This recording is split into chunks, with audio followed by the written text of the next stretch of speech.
Welcome back. This is step 2 to your puppy training for your retriever. What I like to do is I just got me out of the kennel, so I'm gonna take a little walk and let her run around and burn off some of that penned up energy.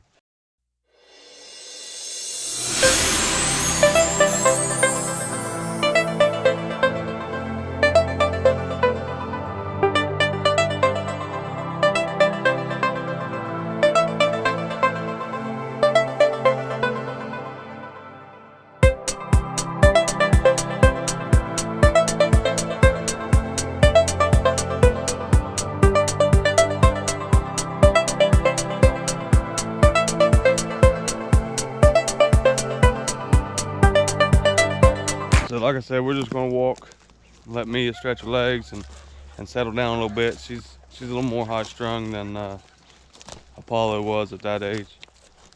But what we want to do basically for step 2 is we're gonna, if you guys didn't see the video to step 1, I'll leave it, a link to it in the description.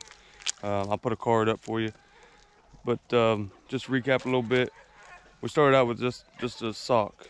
Now we're gonna advance a little bit, and we're gonna go to a tennis ball, something a little bigger, something a little harder to see. So we're not gonna throw it near as far either. And we're still gonna stay to the 2-3 retrieves at most.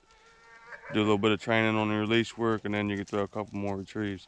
When I mean 2 retrieves, I don't mean just 2 for the day, just 2 for that session. So you take them out and you do a little bit of retriever work, and you'll throw 2 retrieves, and then you do some leash work or some steady work, getting them to sit and stay.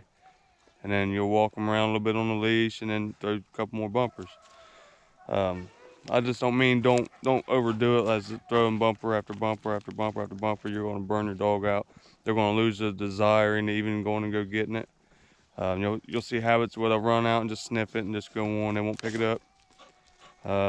You'll get habits where they just walk out, grab it, and maybe walk back. Okay, so step 2 to puppy training. It ain't a whole lot different than you're just starting out with your pup. Other than we're gonna go from the sock or whatever you're using to a tennis ball or a bumper. Their mouths are starting to get a little bigger. They'll be able to grab a hold of this tennis ball and stuff like that. We're still keeping the retrieve short. At this point, if you started your dog inside, like in a hallway or something, I recommend you try to get him outside.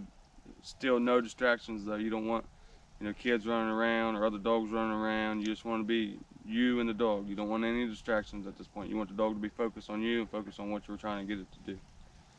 So we'll just keep it simple.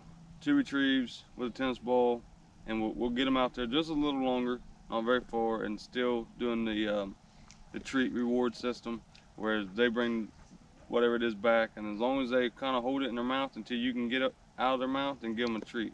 If they drop it, try to get them to pick it back up. It takes a while to get them, to teach them to pick it back up. Also going to try to do is just get the puppy to stay. It doesn't have to be very long, just stay without being by your side.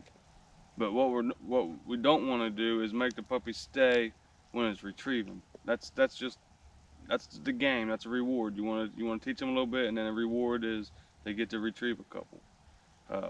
So if you walk around doing your leash work and your heel work and stuff like that, and then you get them to sit, you do some obedience training, then break off and just give them a reward. And it could be as simple as just giving them a fun bumper.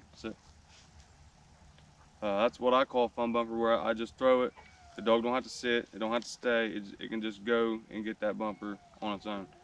But it still has to bring the bumper all the way back to hand, or if you've made it that far, to heel. Fun? Heel. Good girl. Good girl, sit. Good. Drop it. Good. Some fun? Fun? Fun? Fun? That's what you're looking for, is just getting them amped up and excited. Good. Sit. Good. Drop it. Good. Guys, if you liked the video, please give me a thumbs up, and if you're new to the channel, please consider subscribing. Thanks for watching.